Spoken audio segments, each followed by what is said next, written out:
중국이 개발한 2톤급 수직 이착륙 무인 항공기가 해상물자 운송에 성공했습니다.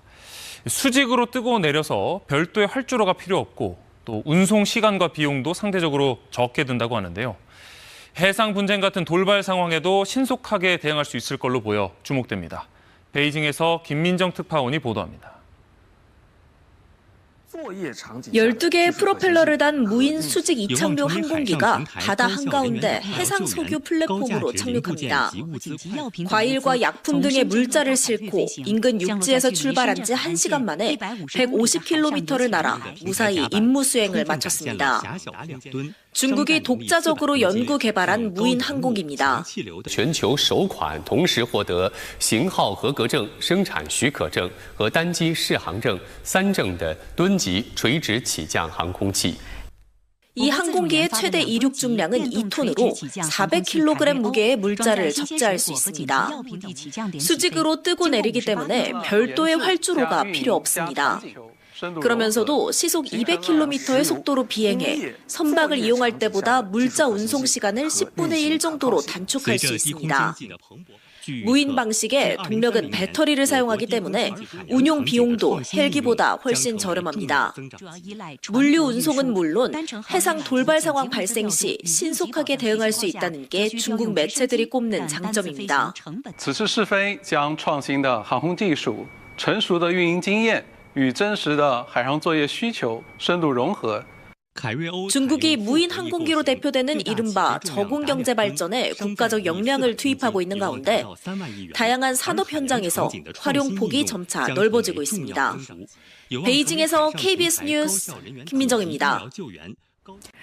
오늘 맵브리핑 마지막으로 찾을 곳은 중국입니다. 중국에서 드론 택시가 처음으로 상업운항 허가를 받았습니다. 중국 현지 매체들은 전기 수직 이착륙기를 생산하는 회사들이 최근 중국 민용항공총국으로부터 유인과 무인항공기의 장점을 결합한 이른바 유인 민간 무인항공기 운영 합격증을 받았다고 전했습니다. 이는 중국 내에서 처음인데요. 두 회사가 승인된 공역에서 상업 운영을 시작해 유료 승객 서비스를 제공할 수 있게 됐음을 의미합니다. 중국 매체들은 정부 전략 사업인 저공경제의 이정표이면서 저공경제 유인 시대의 서막이 공식적으로 올랐다는 의의가 있다고 짚었는데요. 중국에서 처음 제시된 개념인 저공경제는 고도 1000m 이하 공역에서 전기 수직 이착륙기와 드론 등을 활용한 산업을 통칭합니다. 다만 비즈니스 모델을 최적화하는 등 과제가 산적해 있어 드론 택시의 상업적 성공을 위해선 갈 길이 멀다는 지적도 제기됩니다. 지금까지 맵브리핑이었습니다. 기술 패권 시대 한국이 맞을 미래를 경고하는 KBS 다큐멘터리가 큰 반향을 일으키고 있습니다. 제작진은 공대로 인재가 몰리는 중국과 의대로 인재가 쏠리는 한국의 모습을 대비하며 이 길이 맞는 길인지 묻고 있습니다. 먼저 핵심 내용을 함께 보시고 정용재 PD와 얘기 나눠보겠습니다. 로봇끼리 권투를 하고 운전자가 없는 무인 택시가 도로 위를 자유롭게 다닙니다. 모두 메이드 인 차이나. 하지만 기술의 수준은 이전과는 전혀 다릅니다. 미국의 대중국 기술 제재 이후 급속도로 이뤄진 중국 첨단 기술의 현주소입니다. 已经不是传统意义上那些就是made in China 好像只是因为更便宜或者性价比更高，其实不是。现在其实这个算什么 invented in China。 Invented in China. 중국 창조의 시대가 열렸다는 자신감 뒤엔 치열한 인재 발굴 전략이 자리하고 있습니다. 국가가 필요로 하는 과학 분야 인재를 철저한 공교육 시스템 안에서 체계적으로 육성한다는 이른바 거국 동원 정책입니다. 我们经常讲，其实科技人才他要早培养、早发现，就是我们希望培养的是真正适合的、为国家未来发展有贡献的一些人才。 반면 우리나라는 어떨까요? 솔직히 과외쌤한테 1억 주면 의대 무조건 보내준다 그래. 그럼 자기들 1억 쓸 거야 안 쓸 거야? 쓰죠! 까위님 써요! 돈을 많이 벌고 싶다고 얘기를 했었는데 가장 많이 추천받은 직업이 의대였고 일반 연고대 나오는 것보다 한 몇 배씩 훨씬 벌고. 서울대 연고대, 이른바 스카이대학 자연계 정시 합격자 가운데 43%가 의대 진학을 위해 입학을 포기하는 게 우리의 현실입니다. 이제 순수과학을 전공하겠다고 이제 들어왔던 친구들도 현실적인 벽들에 부딪히고 이러다 보니까 다들 말없이 조용히 다 의대로 반수반 이제 6월 중순에 열어요. 대학교 아이들뿐만이 아니라 일반 직장인들까지도 많이 와 있어요. 요 근래 좀 더 가속화됐어요. 그나마 남은 공대생조차 열악한 연구 환경, 양질의 일자리 부족 탓에 해외로 빠져나가는 절박한 상황에 놓여 있습니다. 공대는 안 된다. 가서 뭐 먹고 살려고 그러냐. 공대에 집중하는 중국, 의대에 매달리는 한국.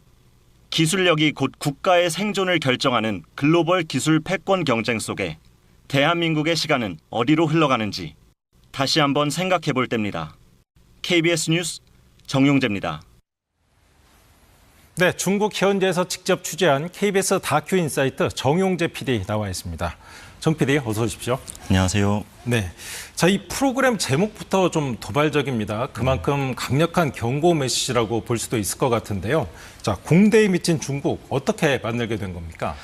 예, 중국의 분위기가 아무래도 좀 폐쇄적인 게 있다 보니까 사실 우리가 접하게 되는 그 소식들은 다 좀 자극적이거나 아니면 좀 충격적인 사건, 사고 위주의 것들이 많은 것 같습니다. 그걸 보다 보면 중국 아직 우리나라 따라오긴 멀었다. 뭐 이런 생각이 아직도 팽배한 것 같고요. 근데 제가 이제 현지에 가서 보니까요. 우리가 중국을 참, 다 알진 못하고 있었다. 이런 생각이 많이 들고 이 기술 패권 전쟁에서 승기를 잡기 위해서 이 중국이란 나라가 얼마나 치밀하고 또 조용히 뒤에서 칼을 갈고 있었는지 이런 것들을 느끼면서 이 위기감을 꼭 시청자분들께 전달해드리고 싶었습니다. 네, 그 기술 굴기의 근본은 교육 아니겠습니까? 중국의 교육 현장 직접 보니까 우리와는 어떻게 달랐습니까? 예, 맞습니다. 중국의 교육 현장은 제가 직접 가본 결과로는요.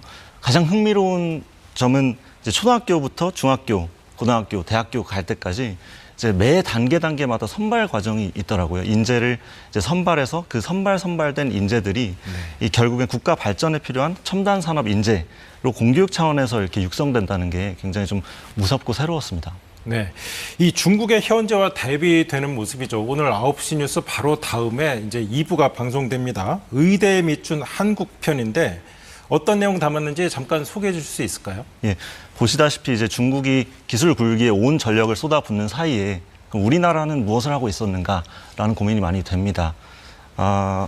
소위 이제 미래 먹거리를 창출하는 그런 직업군은 좀 외면받고 이제 국가가 라이센스로서 보호하는 그런 직업군들의 너무 많은 최상위권 학생들이 몰려가는 혹은 몰려갈 수밖에 없는 이런 기형적인 현상이 점점 가속화되고 심화가 되고 있는데요. 우리나라도 한때는 전교 1등이라면 물리학과를 가야지라는 시대가 있었다고 하는데, 네, 그렇죠. 이 짧은 시간 동안 왜 이렇게 우리 사회가 변했는지 그리고 그 해법은 무엇인지 심층 취재했으니까요. 2부 의대에 미친 한국 많은 시청 부탁드립니다. 네, 알겠습니다. 정용재 PD의 오늘 잘 들었습니다. 세계 시장을 위협하는 중국 전기차 업계가 배터리 기술 혁신에도 주력하고 있습니다. 이 전기차 스스로 3분 만에 배터리를 교체하는 기술을 선보이는가 하면 5분 만에 충전하는 초고속 충전 기술도 출시를 앞두고 있습니다. 중국 우한에서 김민정 특파원이 취재했습니다. 기사 없이 손님을 태우러 온 차량.